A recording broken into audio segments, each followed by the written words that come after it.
Todas las fotos y todas las fotos que tengo yo aquí, o el 99,9%, son instalaciones que yo he intervenido o he realizado, o como ingeniero he estado en las instalaciones. Entonces me gusta explicar un poquito cuando vamos teniendo la parte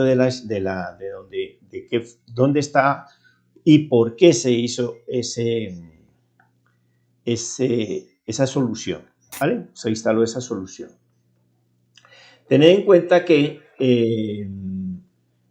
yo les agradecería que no abrir los micrófonos, porque el problema que tenemos es que los ruidos nos aparecen aquí.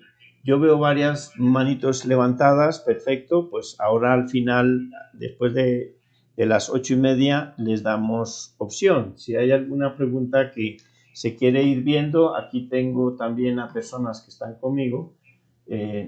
No estamos entendiendo nada, no tenemos audio.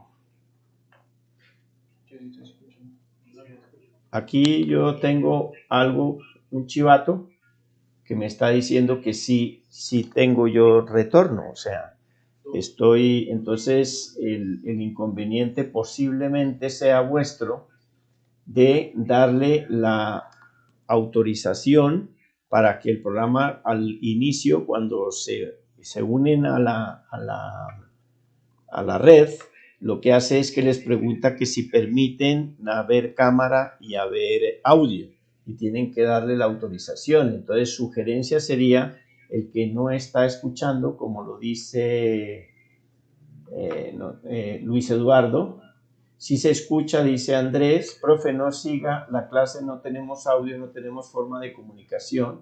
Luis Eduardo dice, se escucha bien, Javi Jair, no estamos viendo nada en el computador, dice Luis Eduardo. Luis Eduardo, yo creo que te tocaría como salir y volver a entrar. Eso fue al inicio, yo creo que fue al inicio. Entonces, después de las 8:30, correcto, vale. Entonces, lo que nos tocaría con Luis Eduardo ¿sí? Es que si me escucha, pero si no escucha, ¿cómo le decimos?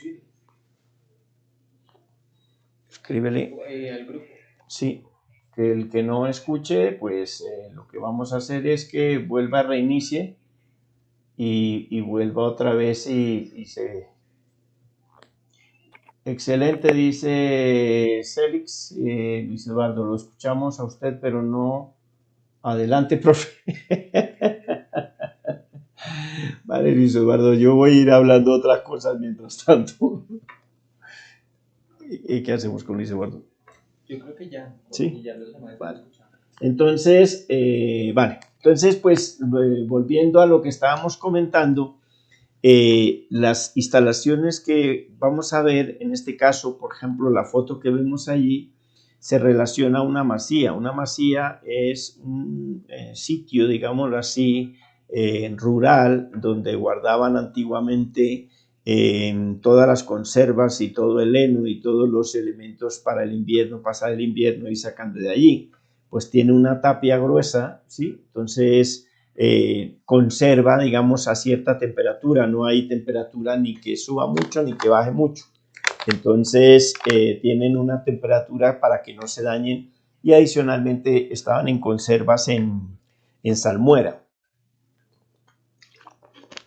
Esta en particular queda en un sitio que se llama Brunete, que es al sur de la Comunidad Autónoma de Madrid. Y lo que se refería aquí es que está encerrada, digamos, esta masía, como entre un parque natural. Entonces tendrían ciertas características y condiciones en las cuales tienen que cumplir por medio ambiente y de parque natural. Entonces tendrían que ir los cables y todos los elementos eléctricos bajo tierra. Entonces todas las conducciones, digamos, bajo tierra, pues salía bastante costoso, digámoslo así, llevarla aproximadamente unos 7 kilómetros, más o menos, desde Brunete ahí a la masía. Entonces, por ello, pues le salía más económico al propietario llevarlo con fotovoltaica. Entonces, inicialmente tenemos nosotros que aquí están los módulos fotovoltaico, 2 modulitos de 55 vatios, y lo tenían como reserva adicional como para tener en el día la iluminación o pequeños elementos para el guarda, ¿no? La persona que guarda, la persona que cuidaba. Y posteriormente ya la persona propietaria quería ir a vivir allí, entonces se le hizo la instalación más grande y apoyada con un aerogenerador, o sea, una instalación allá le llamarían mixta, de eólica o mini eólica y fotovoltaica. Entonces, eso es lo que habría que generar. Entonces, más adelante, en las 5 o 10 diapositivas posteriores, vamos a tener que, muy seguramente, unas de información de lo que los acumuladores y todo lo concerniente a este tipo de instalaciones, ¿sí? Entonces, como vemos nosotros, las instalaciones aisladas de la red, ¿sí?, se determinan precisamente porque no están conectadas a la red. Es tan sencillo como eso. Pero como hay muy pocas instalaciones que no tengan electricidad, pues se determinan básicamente para situaciones aisladas o que tengan algunas condiciones, digámoslo así, adversas, digamos, a la electricidad o más costosas colocar la electricidad. ¿Para pasar la diapositiva? ¿No pasa? ¿Cómo pasó la diapositiva? Gracias. Entonces, en el temario de energía solar fotovoltaica aislada de la red eléctrica FV201, pues primero la presentación del profesor, una biografía y texto de apoyo. Más o menos ahora voy a explicar quién soy. Hacemos una pequeña introducción. Hay una sensibilidad ecológica porque es muy importante tener la sensibilidad ecológica. Tened en cuenta que nosotros no vivimos solos. Conceptos preliminares vamos a tocar muy levemente, sobre todo algunas fórmulas, digamos, que vamos a utilizar más para explicar qué es las horas sol pico y los vatios pico. El efecto fotovoltaico para saber cuál es lo que nos compete, digámoslo así, para producir esa electricidad, de qué forma se produce. Vemos la radiación solar, origen de la energía solar, naturaleza de la radiación solar y radiaciones sobre superficie inclinada, hoy la constante solar, el efecto de la orientación e inclinación y la clasificación de los sistemas de energía solar fotovoltaicos. Eso sería en la parte teórica. Ya como en la parte práctica miraremos los componentes. Eso nos lo tiene que definir, nos lo explicará después el ingeniero Yair, y si no, pues se lo va comentando qué día sería, porque pues como exigencia del CONTE es que las prácticas son presenciales, ¿no? Entonces habría que mirar para buscar el término que no moleste a vosotros. Sistema fotovoltaico aislado de la red, elementos módulo solar fotovoltaico, el emplazamiento de los módulos. Vemos estructuras y armamos el sistema de regulación porque hay controlador y regulador de carga, uno llamado en inglés PWM y el otro MPPT, y el sistema de acumulación, mal llamado baterías, que es lo que tendríamos, y vemos la relación de las baterías. El sistema de conversión o de inversores, elementos de protección y control, y aplicaciones que en las aplicaciones vamos a tener también una práctica informática que es con los ordenadores. Entonces yo inicialmente en la clase quinta de cada módulo, cuando veamos la quinta clase, pues lo que vamos a hacer es que yo hago un ejemplo y demuestro cómo es un programita informático que os lo vamos para que os lo pasen, ¿sí? Ese programa informático, pues cuando vengáis aquí se lo entregamos con el fin de que puedan manejarlo. Eso es en un convenio que se hizo con Censolar. Entonces, pues tenemos nosotros la opción de que gratuitamente lo proyectamos. Es un básico, el que quiera profesional, pues ahí sí ya tendría que meterse la mano al drill y pagarlo. Pero es digamos, un programa versátil y que adicionalmente lo complemento yo con unos Excel y con otros elementos para que podamos nosotros entender qué hace el programa, ¿no? Porque programas hay muchos y hay excelentes, muy buenos y muy costosos, pero este tipo de programas pues lo tomo yo por didáctico y que adicionalmente pues como antiguamente a mí sí me tocó por el año 99 o así antes del 2000 hacerlo manualmente con cartografías y elementos de fórmulas de papel y lápiz, entonces pues ahora ese nos digamos agiliza. Pero lo que yo no quiero es que los estudiantes del Politécnico sean unas personas que simplemente vayan a ser digitadores de un programa, que eso es lo que terminan siendo, sino que realmente se analice, piense y se vea cómo funciona internamente ese programa para que cuando le da respuestas realmente a uno, las respuestas sepa uno de dónde salen, ¿vale? Aspecto medioambiental y conclusiones. Ahí sería, digamos, el temario que vamos a ver en estos 5 sesiones. Cambiamos al otro. ¿La siguiente? Sí. ¿Es una flecha? No, ese no es. Escape. Sí. Tampoco. Este. No, introducción. Este. Este. Listo. Le damos acá. Sí. Ampliar.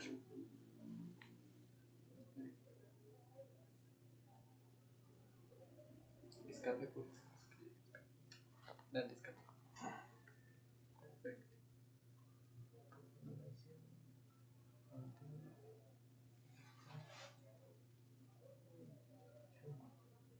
Listo. Listo. Entonces, aquí esto no pasa. Sí, Ahí. Como me ven lo guapo que estoy ahí, pues yo soy colombiano, nacionalizado español, tengo las 2 nacionalidades. Aquí en Colombia soy ingeniero civil, me gradué en el año 92 y en España soy ingeniero técnico en obras públicas e ingeniero civil también a partir del 2010. Bueno, adicionalmente tengo otra especialización en otras cosas que no vienen al tema. El que más nos tendría sería experto profesional en energía solar fotovoltaica y como técnico instalador y mantenedor de energía solar fotovoltaica precisamente por Censolar y por la UNED, que sería la de experto profesional en energía solar fotovoltaica. Adicionalmente, mi recorrido ha sido desde el año 2002, dicto también cursos o conferencias en España, directamente en el CEFOIN como Centro de Formación de Instaladores y Mantenedores. Tuve más o menos un número de cursos importantes, cercano a las 6.000 horas de clase entre el año 2005 y 2013. Adicionalmente, allá en España escribí 3 libros, uno de energía solar térmica, otro de energía solar fotovoltaica y adicionalmente escribí un compendio de todas las energías renovables que sería pues geotermia, mini eólica, mini hidráulica, biomasa, energía geotérmica, solar fotovoltaica y solar térmica, entre esas cosas. Aquí en Colombia, a través del Politécnico, pues hemos desarrollado para publicar energía solar fotovoltaica y mini eólica, que sería el que tenemos como libro, el de digamos, de texto para el alumno que quiera comprarlo, pues. Y adicionalmente, pues está el de térmica y el de energías renovables como conceptos básicos genéricos de toda la... Estos son los 3 libros publicados aquí en Colombia. En el momento están sobre las actualizaciones que hubieron hasta el 2018 y a ver si sacamos para el próximo año o a finales de este la actualización con instalaciones. Estas son instalaciones que se hicieron más en España, pero ahora ya he hecho yo varias instalaciones aquí en Colombia y en Latinoamérica, y entonces pues sería interesante actualizarlo para que sea acometido aquí, ¿no?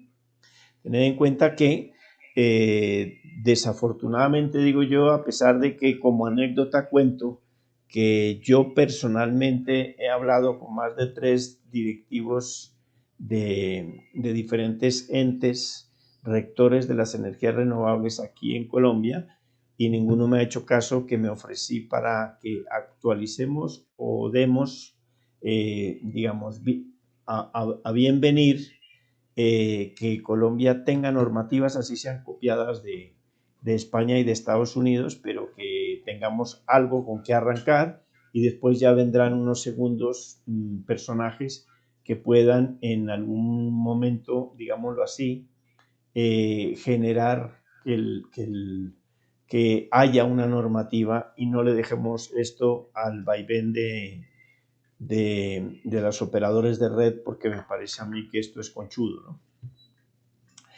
Las instalaciones de energía solar fotovoltaica aislada de la red datan de cuando los alemanes, porque quienes crearon toda esta situación de las energías renovables son los alemanes, tuvieron que pensar en cambiar los combustibles fósiles, diésel, gasolina, gas y nucleares, entre otros, por las energías renovables. Ten en cuenta que en Europa la mayor, o por lo menos hacia el año 1973, la mayor cantidad de energía con que tenían la mayor parte, digamos, porque en ese entonces todavía la Unión Europea estaba en pañales, era sobre energía nuclear. Entonces ellos se basaban más en la cantidad de energía que producían de energía eléctrica que producían con las nucleares.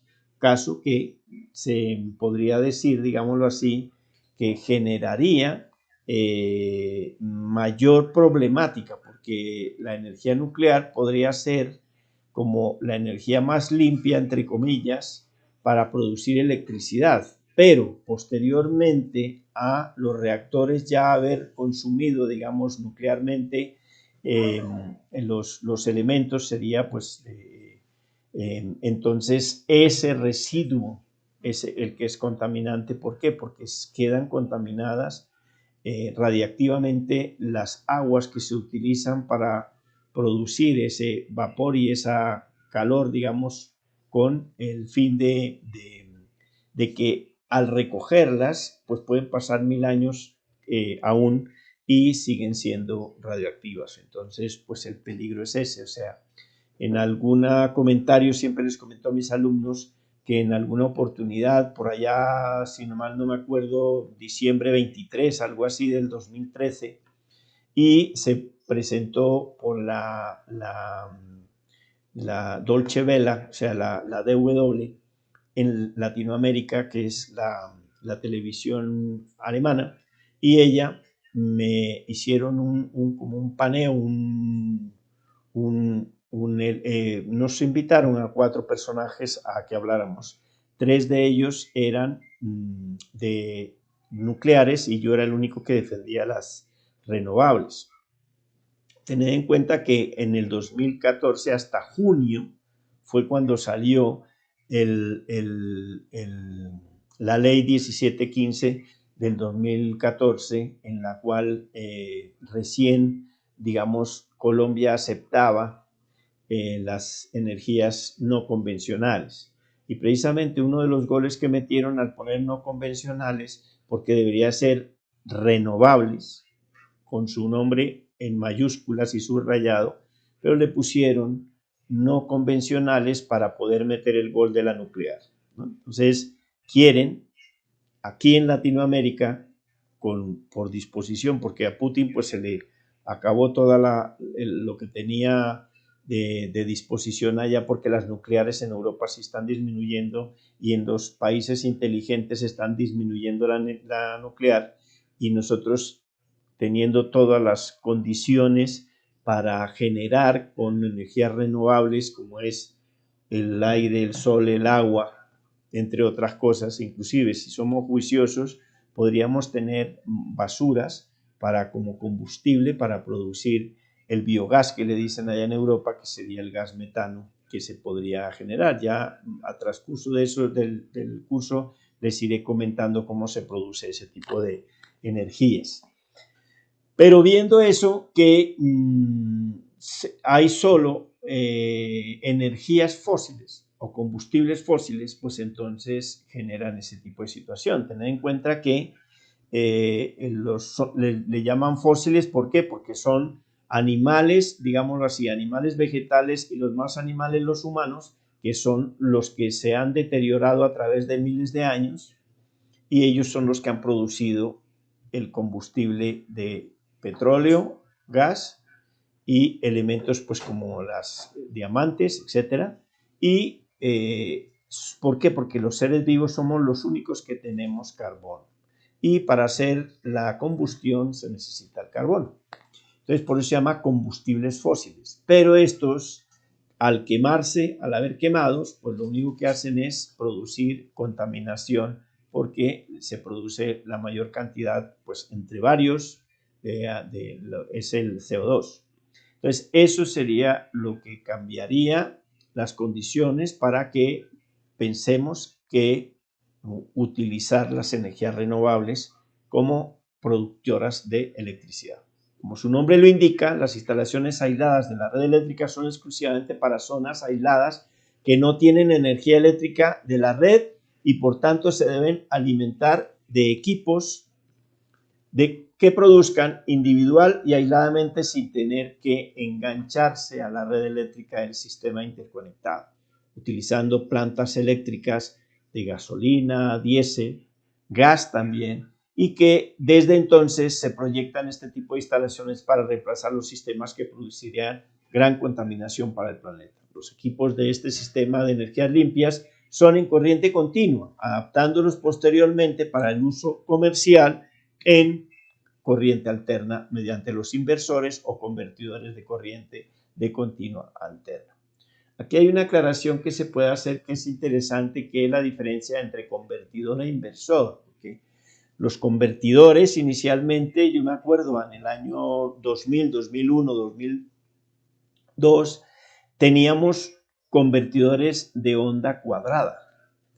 Entonces, pues todo elemento, por ejemplo, las bombas no se podían utilizar porque como son cíclicas, pues tendría que ser onda sinusoidal. Entonces, esos serían los convertidores, porque simplemente convertían de 12, 24, 48 en continua y elevaban a, en ese caso allá en Europa, 230, que sería 120 si es monofásica. Mientras que el inversor o los inversores son elementos que no solamente convierten, ¿sí?, la energía o la elevan, en este caso, porque no digamos que la elevan porque la pueden bajar también, sino que son elementos que rectifican esa onda. Entonces, inicialmente decíamos que era onda rectificada. Algunos llaman onda pura, pero realmente es la onda sinusoidal la que corresponde realmente para que no haya ningún problema con la corriente alterna o los equipos de corriente alterna. Inicialmente se presentaron en pequeña escala con acumuladores convencionales, monobloc, baterías, o mal llamados baterías. Ya en el transcurso del curso vamos a ver por qué son mal llamados baterías, que son automotriz, que es una diferencia entre las baterías o los acumuladores estacionarios, que son los que utilizamos en fotovoltaica, y los que utilizan los coches o los carros son los automotrices. Entonces, si nosotros, este es, digamos, un abrebocas, pero después en acumuladores ampliamos el tema.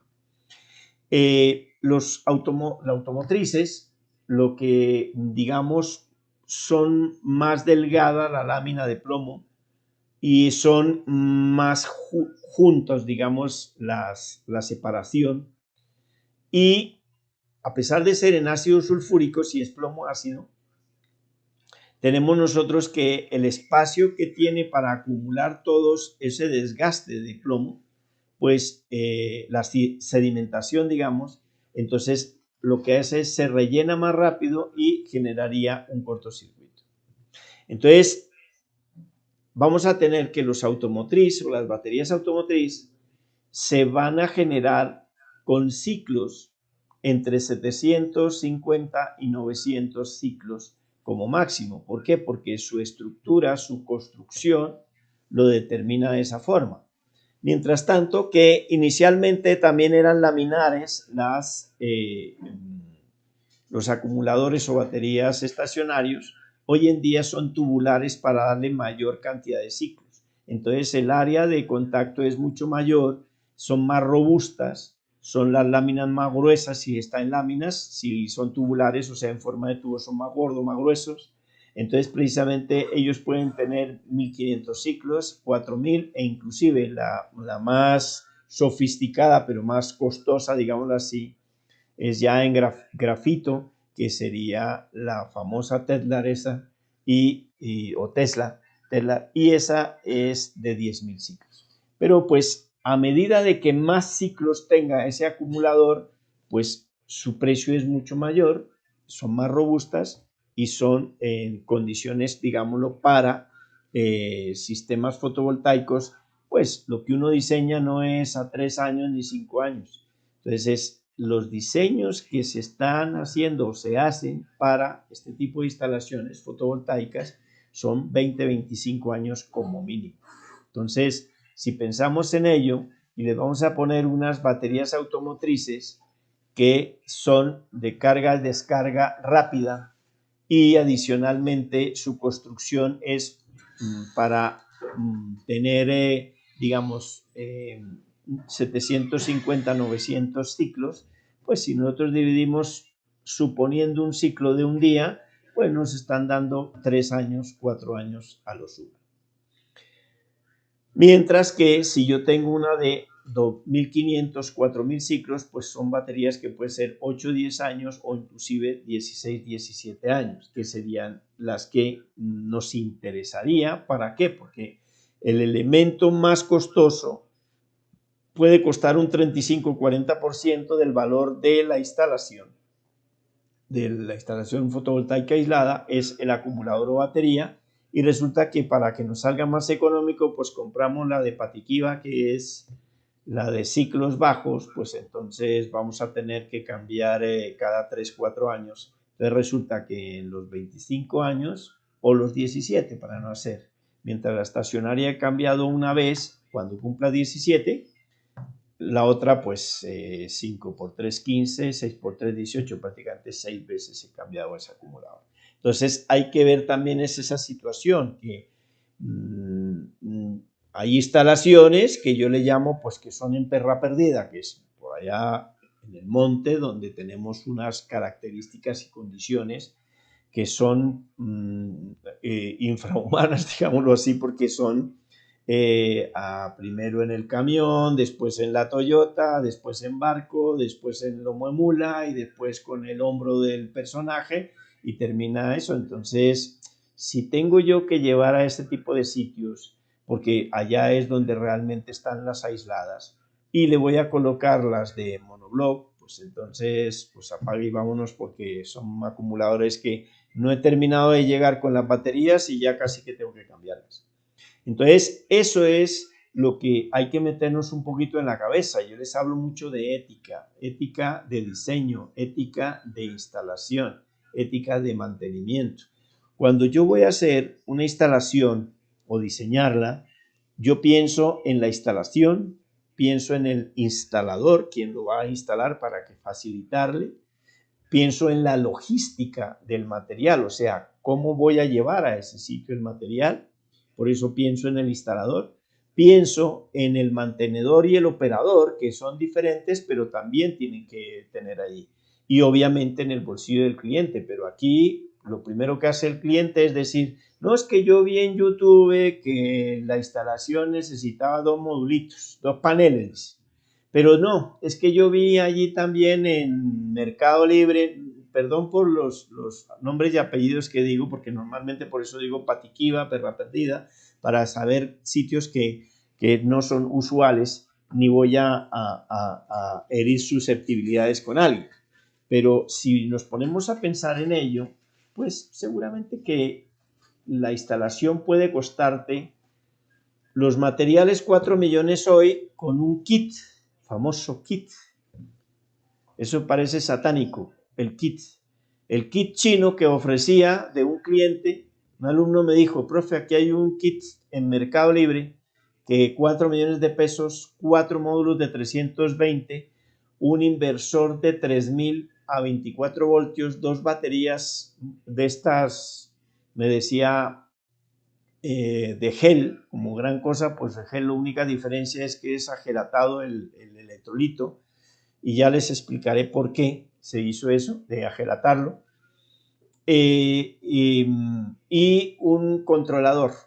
Entonces, eso, 4 millones de pesos, y el cliente lo compró y que se lo instale. Pues lo primero que le dije yo es, yo no te instalo eso porque te hago un daño. Porque resulta que después de que lo compras 4 millones, terminas pagando 10 millones. Entonces, no es el kit barato, sino que te están metiendo un embolado y después se te van a dañar las baterías y los acumuladores y resulta que vas a tener que comprar unos acumuladores idóneos para lo que necesitas, porque se te van, en 3 meses se te rompen. Entonces me dijo, ay, pero ¿y si no lo instala? Pues que lo instale que este sí lo instala. Pues lo instaló y me llamaron a decir que qué batería comprara porque se le habían quemado.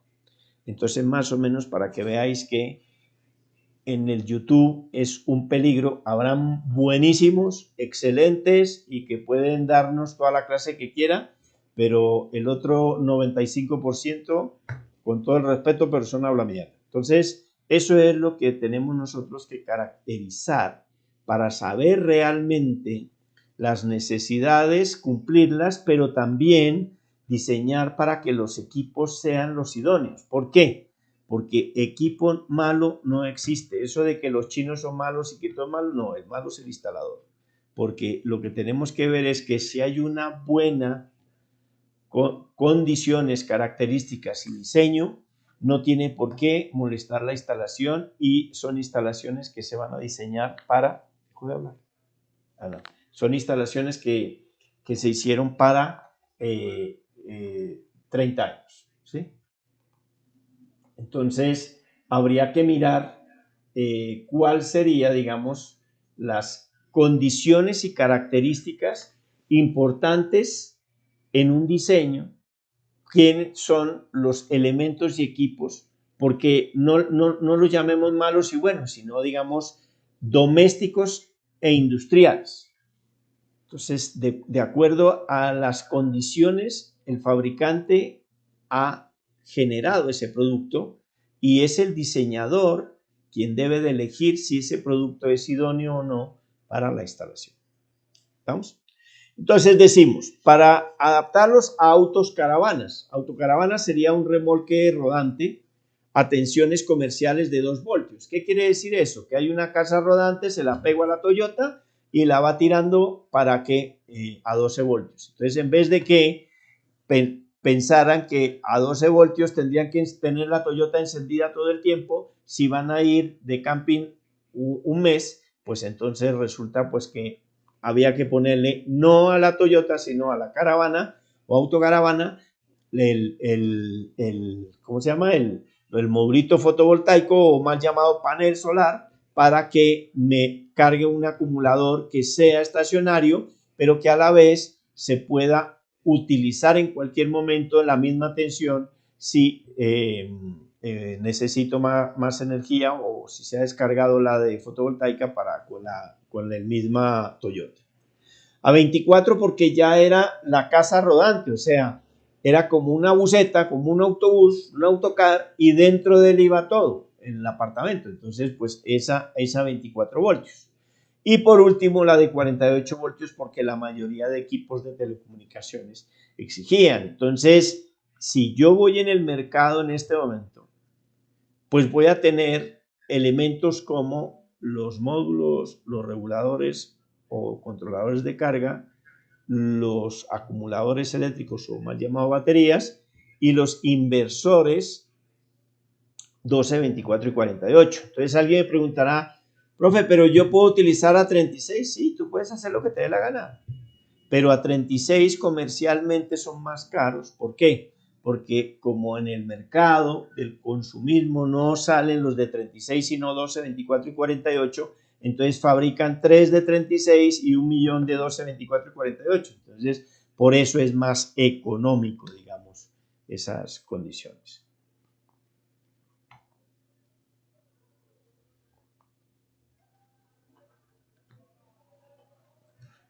Aquí teníamos un esquema, digámoslo así, yo no sé por qué aquí no salió en la foto un reguladorcito que había pintado yo aquí, porque este regulador es conveniente, simplemente que ese regulador no es de 15 amperios, sino digamos de 100 amperios si el consumo lo necesito o de los amperios que tengo de consumo.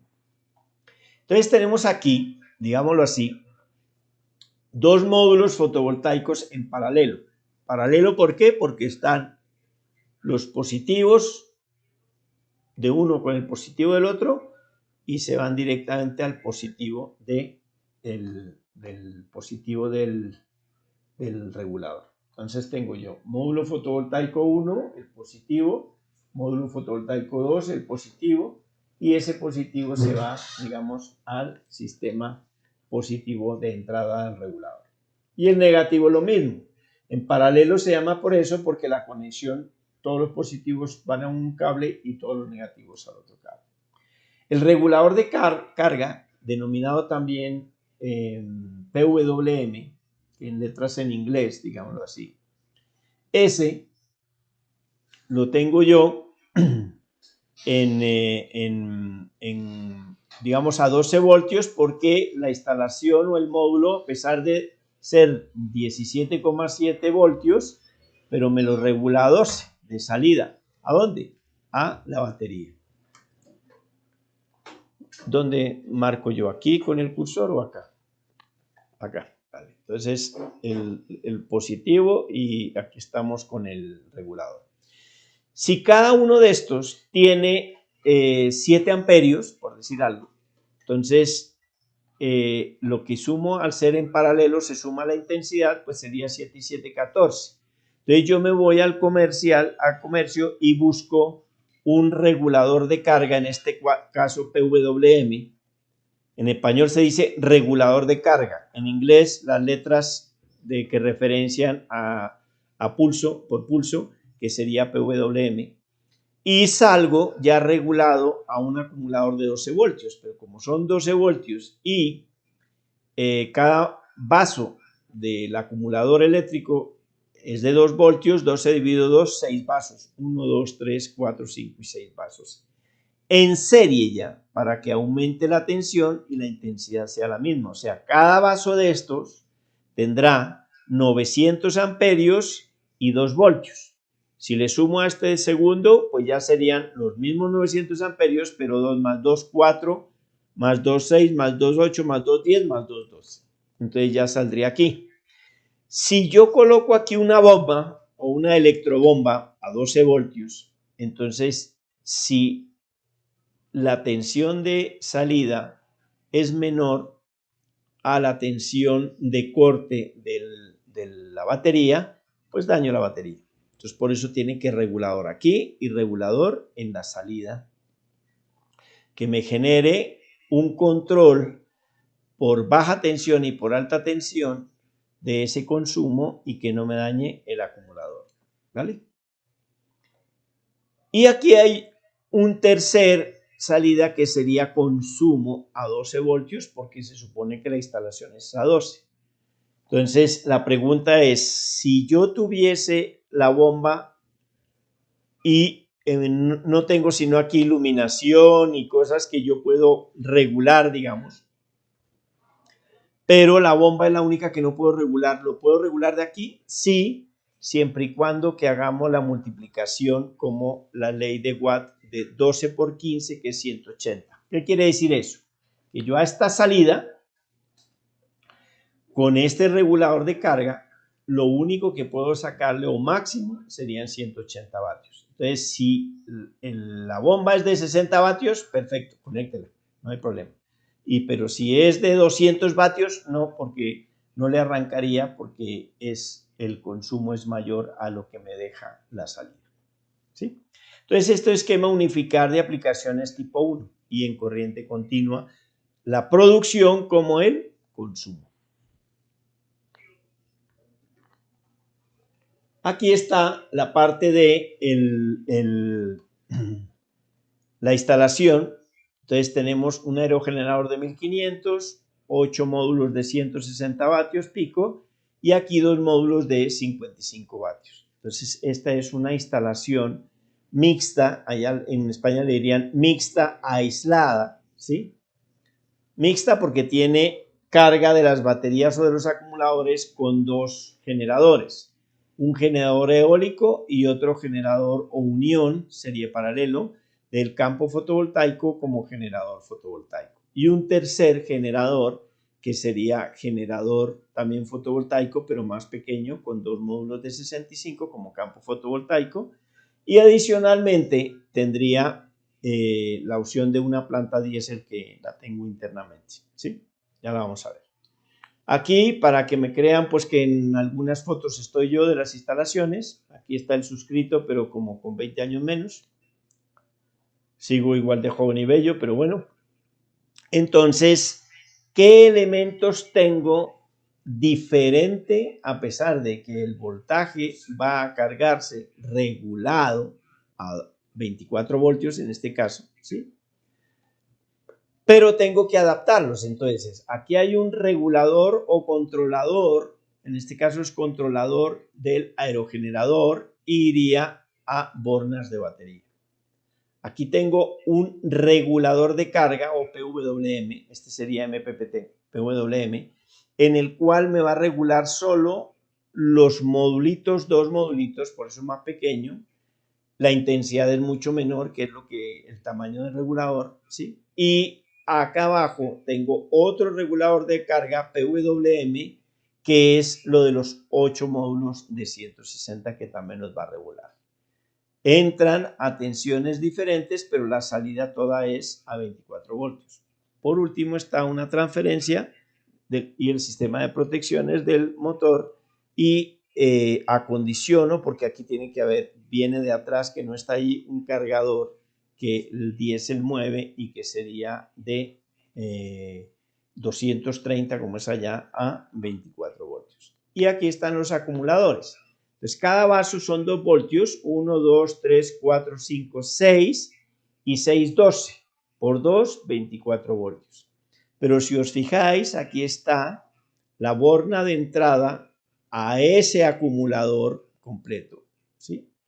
De positivo y aquí de negativo. Entonces, si vemos 1, 2, 3, 4 o 5 cables. 5 cables y aquí 1, 2, 3, 4 y 5 cables que corresponden, pues 1, 2, 3, 4 y el otro, el más gordo, es de regreso, que es el quinto, que es el del inversor. Entonces este más gordo es el que sale al inversor, digamos. Entonces el más pequeñito, más delgado es el, digamos, el del reguladorcito pequeño, otro un poco más gordito, el del regulador grande, otro un poco más gordito del regulador del aerogenerador, y el que está más medianamente gordo pues sería de la planta, y ya el gordo, más gordo o grueso, pues es el que sale al inversor. ¿Sí?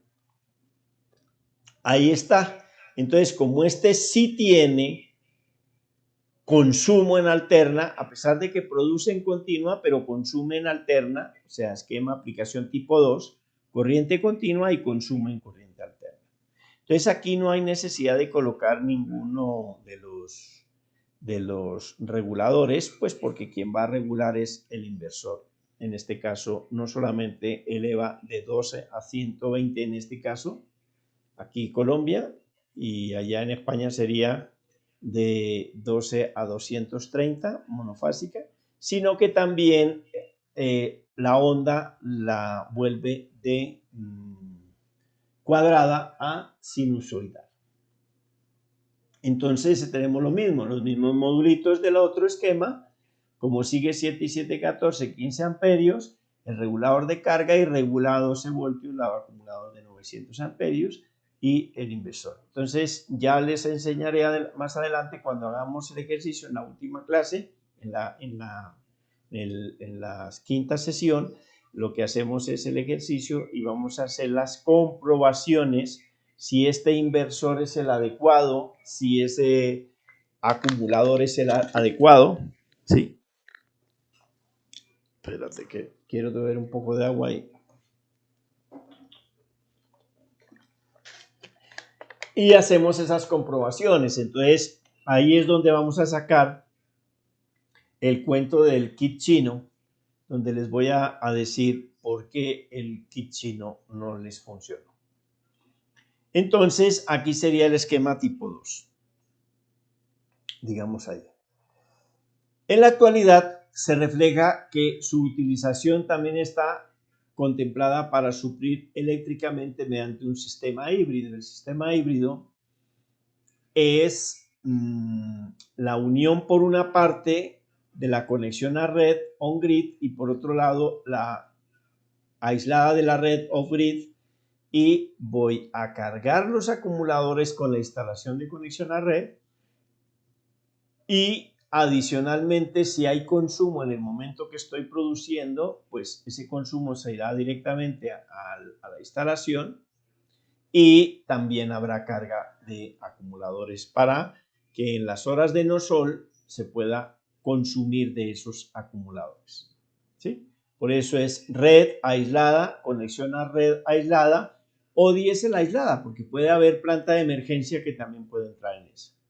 Para momentos donde exista fallo de la red eléctrica interconectada, entonces ahí trabajaría tanto la red como la diésel como emergencia. Siempre se le da prioridad a que se consuma de los acumuladores o lo que produce la conexión a red. Y una vez que haya faltante, entonces como sistema auxiliar entraría la red eléctrica.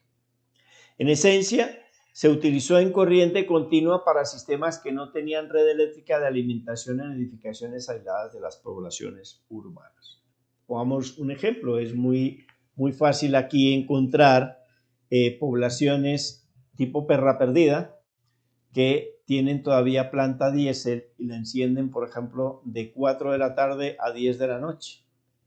Y resulta que entonces el resto de tiempo, ¿qué hacemos? Entonces, precisamente eso es la que puede suplir, digamos, esas condiciones como complemento.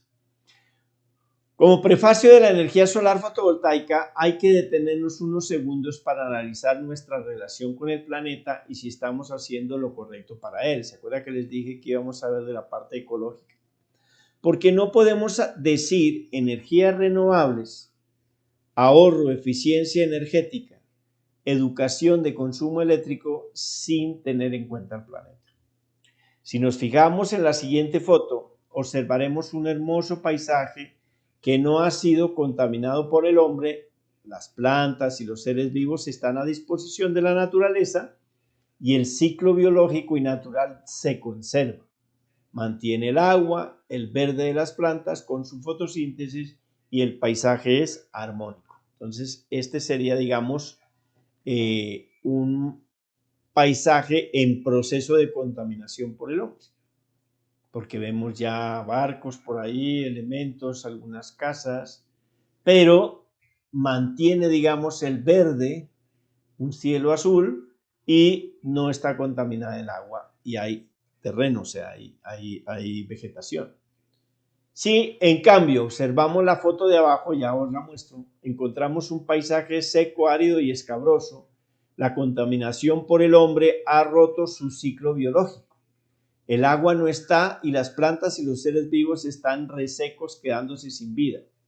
En menos de 50 años hemos lapidado el planeta con un 200% más que 1.000.000 de años anteriores.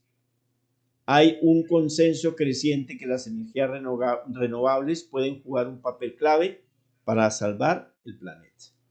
Entonces, aquí a la foto de la derecha vemos un monocultivo donde lo único que hace es secarla porque solo está absorbiendo los nutrientes fijos que ella requiere, pero sin retroalimentarlo nuevamente. Yo me acuerdo que en joven, digamos en chaval, niño, viví yo en el Putumayo hacia el año 69 al 70, al 77, pues estamos hablando que era medio selvático todavía por allí, y había gente pues que utilizaba radio sutatensa porque era la única forma de aprender a escribir y a leer. Ojo, aprender a escribir y a leer. Gente de 40, 50 años que no tenía ni tercero de primaria y lo estaba haciendo con la radio, con el radio, o a través de la radio, y ellos eran sabios. Hoy en día tenemos ingenieros agrícolas, con todo el respeto que tenemos los ingenieros, todo el respeto que se merece, agrícolas, ingenieros agrónomos, forestales, medioambientales, hasta el tato, zootecnistas y no sé qué, y estamos un poquito vuelto mierdas. Mientras tanto que ellos decían, tercero de primaria, hoy vamos a sembrar frijol y elementos de, bueno, no me acuerdo cómo se llamaban ellos. Después maíz, después cacao y plátano, después yuca, después cambiábamos arroz y así iba. Y yo decía, ¿por qué no cogen un cultivo que más o menos les dé y que esté más o menos acorde al precio? Decía, porque dañamos la tierra. Entonces ellos sabían que no podemos tener monocultivos, no podemos ubicarnos a una sola extensivo sobre esa situación. En esta otra foto, aquí está todavía residuos de agua, pero el agua debería haber estado por acá arriba. Entonces, o sea, cuando a la gente no se le cuentan las cosas, pues tiene toda la razón de meter la pata. Entonces, pues, sí, pero si a sabiendas, teniendo toda la información y todos los profesionales y la sigue metiendo, pues eso es maldad. Entonces, eso es lo que hay que ver, el condicionante que puede tener, digámoslo así, el utilizar las aguas subterráneas, porque eso es lo que ha pasado, es que el nivel de aguas subterráneas ha disminuido y por eso no sale, no aflora esas aguas subterráneas y ese lago que posiblemente servía no solamente para el propietario del monocultivo, sino que para muchas personas más. Pero como yo me adueño de las cosas y digo, yo compré esta tierra y todo lo que hay aquí es mío, pues hay un adagio americano indígena que dice que la tierra no la heredamos de nuestros padres, la tierra nos la han prestado nuestros hijos. Entonces esa es la forma con que yo voy a cuidar la tierra. Como es mía, entonces yo hago lo que me da la gana y estás mal.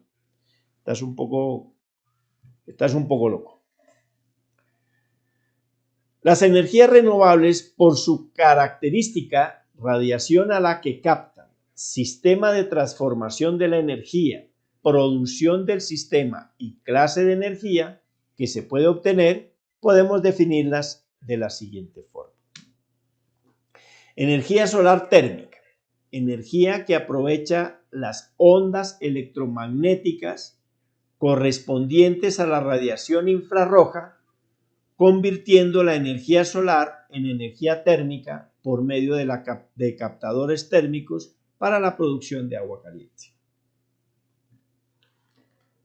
Energía solar fotovoltaica, energía en forma de ondas electromagnéticas correspondiente a la radiación ultravioleta, convirtiendo la energía solar en energía eléctrica por medio del efecto fotovoltaico para la producción de electricidad.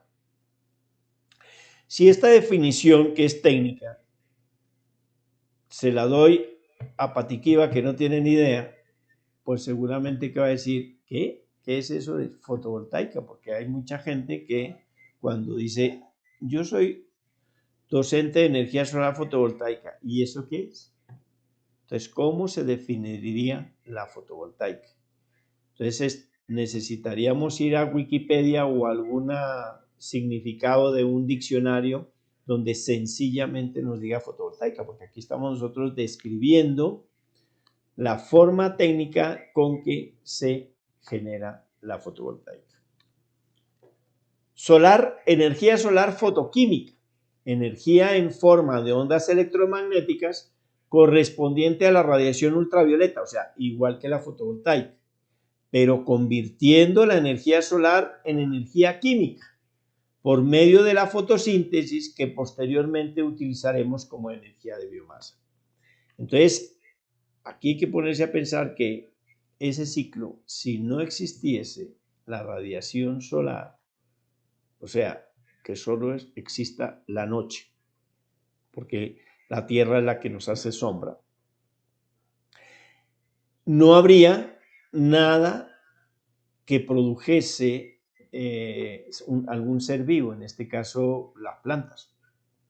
¿Por qué? Porque sin la radiación ultravioleta no podría haber la fotosíntesis.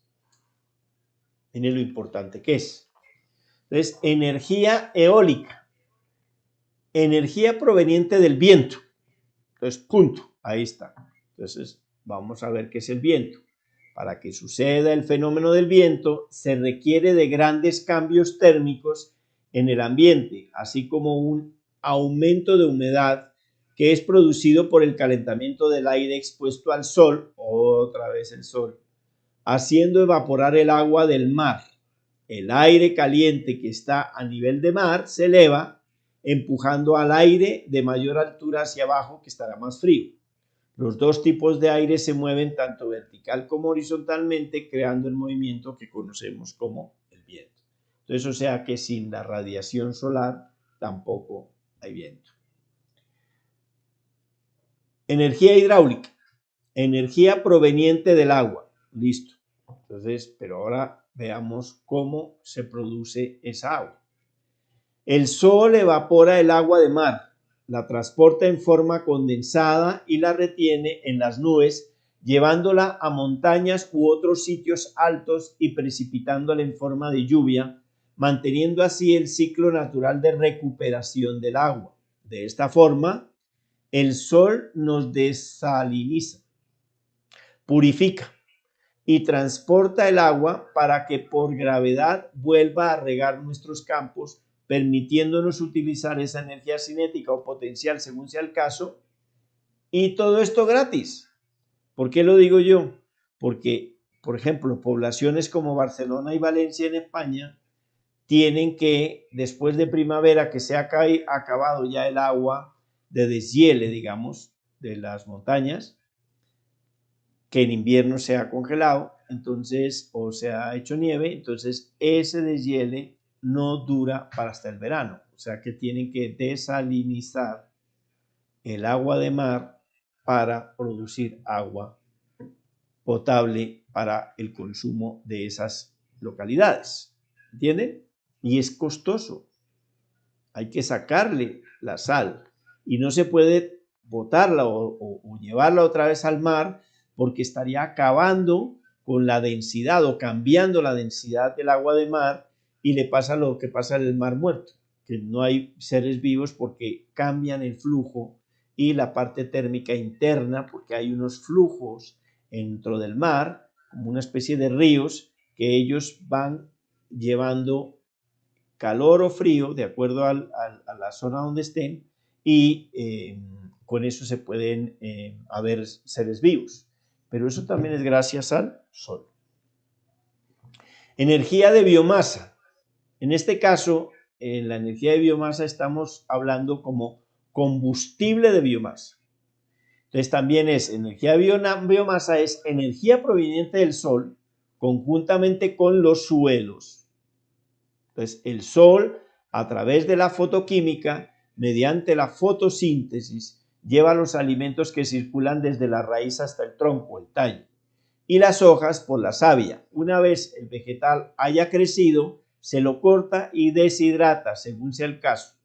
Lo convertimos en peles, astillas, briquetas u otra forma de combustible sólido de biomasa que se quema en calderas para producir energías térmicas. Entonces hagamos un recuento, retrocedamos y llegamos. ¿La solar térmica es renovable? Sí. ¿Es limpia? Sí. ¿La solar fotovoltaica es renovable? Sí. ¿Es limpia? Sí. Fotoquímica, pues es la producción. ¿La eólica es renovable? Sí, porque el viento todos los días. ¿Y es limpia? También es limpia. ¿La hidráulica es renovable? Sí. Ojo lo que les voy a decir. Dependiendo de cómo la utilice la hidráulica, es limpia o no. Si nosotros utilizamos una embalse, o sea, una represa,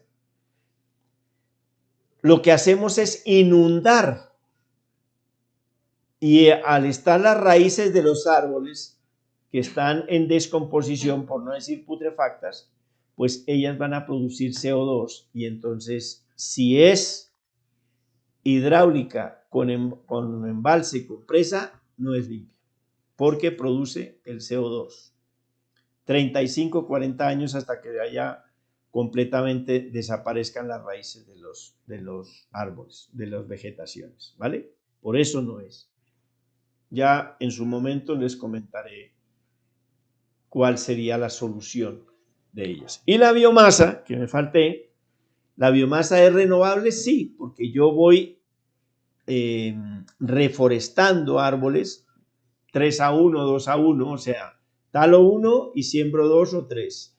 Entonces, si hago ese porcentaje, sí es renovables, pero no es limpia, porque lo que se dice es que el oxígeno que ha producido esa planta antes de cortarla compensa a la cantidad de CO2 que produce los quemados de ese combustible de biomasa, llámese peles, astillas, briquetas o en otra forma que tengamos. Energía solar fotovoltaica aislada de la red eléctrica. Entonces ahí tenemos una foto del sol. Esa foto no es mía porque yo no soy fotógrafo ni tampoco he ido al sol. Entonces, lo que quiero mirar ahí es que, como ven, lo que es alrededor del sol son gases. Todo esto son gases. Hay una capa muy grande de gases. Esos gases son hidrógeno.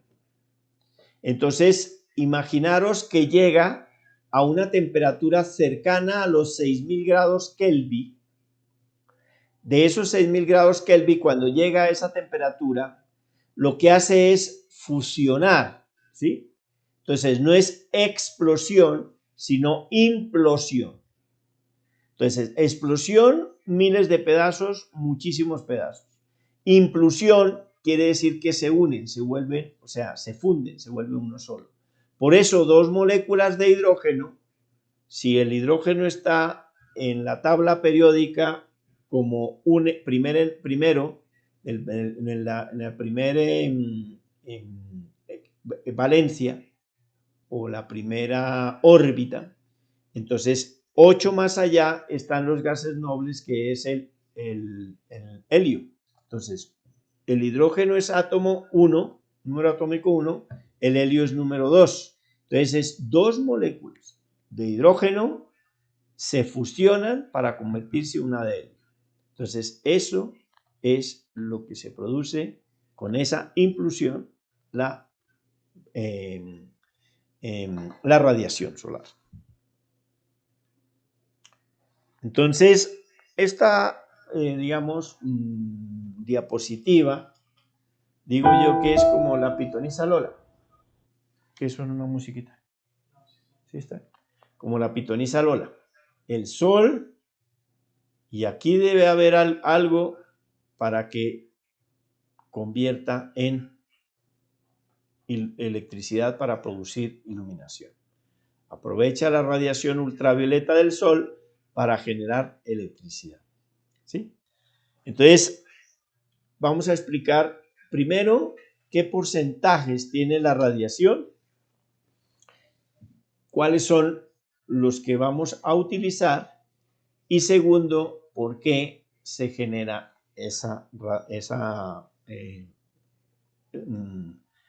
efecto fotovoltaico que él denominaba. Entonces dice, la radiación solar son ondas electromagnéticas, o sea, la teníamos, entre 0,3 y 3 micrómetros. Ese 0,3 y 3 micrómetros es la amplitud de onda. Entonces, yo pongo ejemplo, porque a mí me gusta poner ejemplos con plastilina, porque eso de ponerle MPPT, ¿sí? PWM y todo en inglés, pues son muy sabios los ingenieros que hablan de eso, que muchas veces ni siquiera tienen ni puñetera idea qué significa, pero pues uno no les puede llevar la contraria porque dicen, pero usted no estudió, usted no estuvo en la universidad. Normalmente eso son las salidas porque no tienen ni puta idea, pero bueno, dejémoslos tranquilos. Para nosotros sería como coger radio sutatensa y coger la voz de la Virgen. Entonces, ellas dos no se estrellan porque tienen amplitudes de onda diferentes.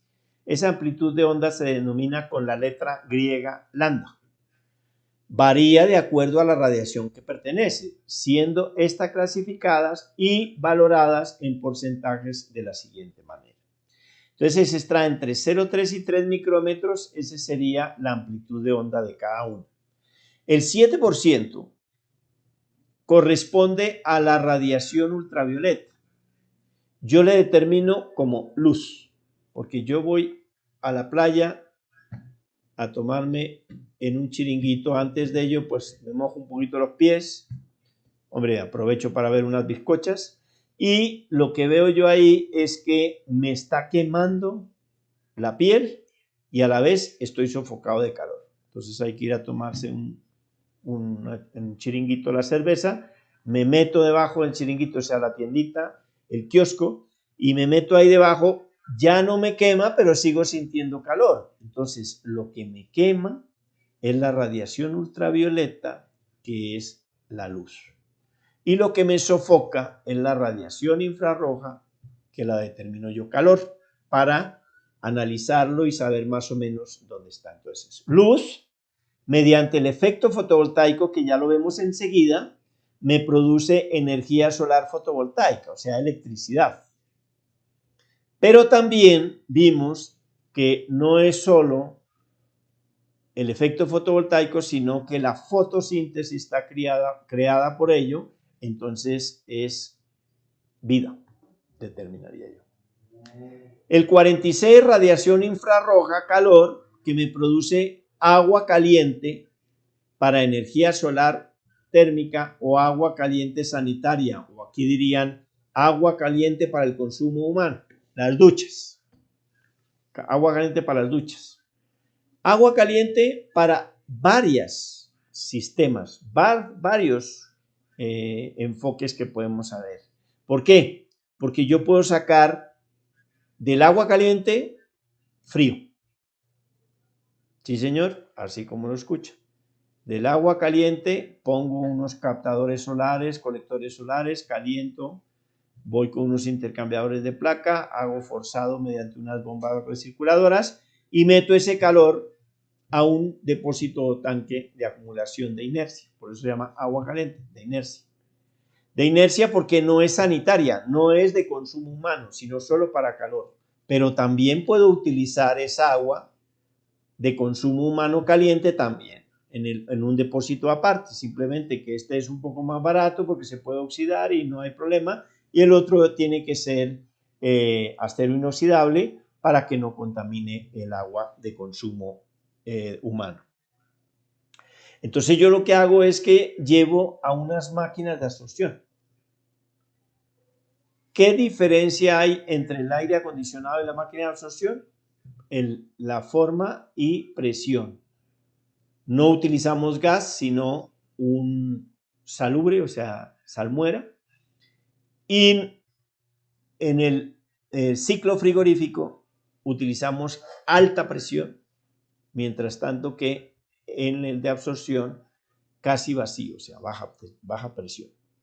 Esas son las grandes diferencias. Entonces, si yo me voy con un ciclo frigorífico, aire acondicionado, para que me entiendan, entonces lo que voy a tener son unos gases que van a contaminar y adicionalmente necesito grandes compresores con mucha presión, tuberías más gordas, tuberías, etcétera, etcétera. Con la absorción, ¿qué hago? Vamos a poner esta noche para que vean que son pitonizos, que se inventan, ponen un cuenquito con sal donde ponen los huevos duros. No donde se ponen los huevos duros, sino donde ponen los huevos duros, ¿sí? Y un vaso de agua no tan alto.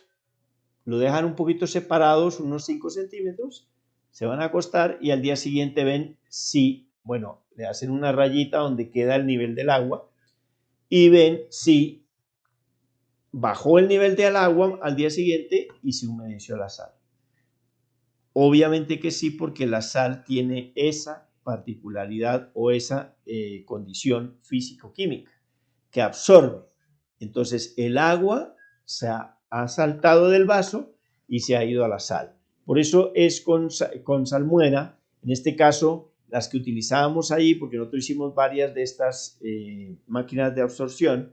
Hay una empresa en Barcelona que se llama Absorb System, que es muy buena, tiene unos equipos muy buenos. Y lo hicimos con bromuro de litio, que es una sal.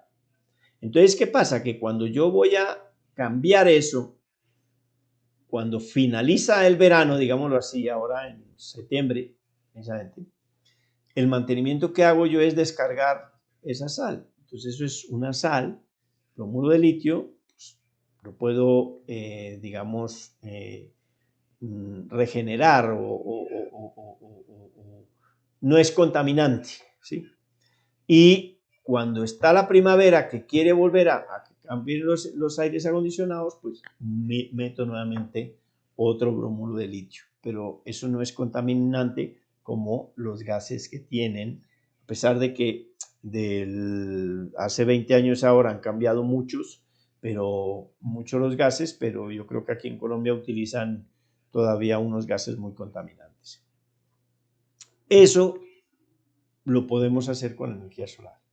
Entonces, yo lo que hablo es que no es aire acondicionado solamente, no es calefacción solamente, sino que hablamos de climatizadoras.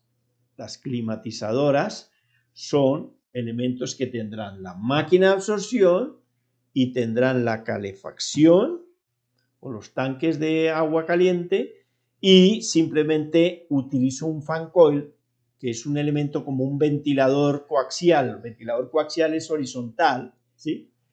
Y lo pongo que me sople aire pasando por un radiador de coche. Entonces tiene el ventilador coaxial, el radiador y unas tuberías donde le va a entrar. Si le entra agua caliente, pues al pasar por el radiador, el de coche, por decir algo para que me entiendan, agua caliente, pues el aire que atraviesa ahí sale caliente. Pero si a la vez le paso agua fría, pues entonces el aire será frío. Entonces yo lo que hago es con un termostato diferencial puesto en una zona, digamos, allá lo utilizamos norte, aquí habría que ubicar cuál sería la zona más fría para tener que esa zona más fría esté a una temperatura, digamos, por norma ya sería entre 22 y 24 grados. La ponemos nosotros que sería una temperatura de confort. Entonces, llegan 20 alumnos, 30 alumnos, pues hay mucho calor humano, entonces no necesita calefacción sino frío. Entonces el climatizador, al ver que el termostato de pared o de muro o de zona fría subió a 26, pues él le baja a 22, pues le mete frío. Pero si se fueron a recreo y no hay sino los pupitres solos, pues va a estar más frío, baja a 18, automáticamente sube otra vez a 22. Entonces la climatización se trata de eso, de que esté en un ambiente de confort, ¿vale? Eso se puede hacer utilizando la radiación infrarroja para producir calor. Profe, ¿en las noches qué hacemos? Pues para eso estaría la biomasa. Y un 47% que es la radiación visible que no está en nuestro estudio, que serían las gamma, beta, X, todos los rayos que generarían. ¿Vale? Entonces aquí está la curva donde hablamos temperaturas equivalentes a 5777, por eso hablo yo de cercanas a 6000 grados Kelvin, hace la implusión y baja, baja, baja, baja, baja, hasta que llega a la Tierra después de años luz, ¿sí? Y hay una constante aproximada fuera de la atmósfera de 1367 vatios por metro cuadrado, que esa sería la constante solar, que cuando pasa a la capa de ozono y llega a la atmósfera, pues tiene que ser cercano a 1000, pero no por debajo de 1000. 1050, 1100, 1037, dependiendo del punto donde estemos en la Tierra. Y por eso, con esta constante solar, los módulos fotovoltaicos generarían un estándar, porque como el que los fabrica no sabe y el que los diseña, si lo van a poner en Puerto Asís, en Perra Perdida, o en el Polo Norte, o en la línea ecuatorial, entonces por eso los hacen a 1000 vatios por metro cuadrado. ¿Vale? Entonces, quedamos en esta diapositiva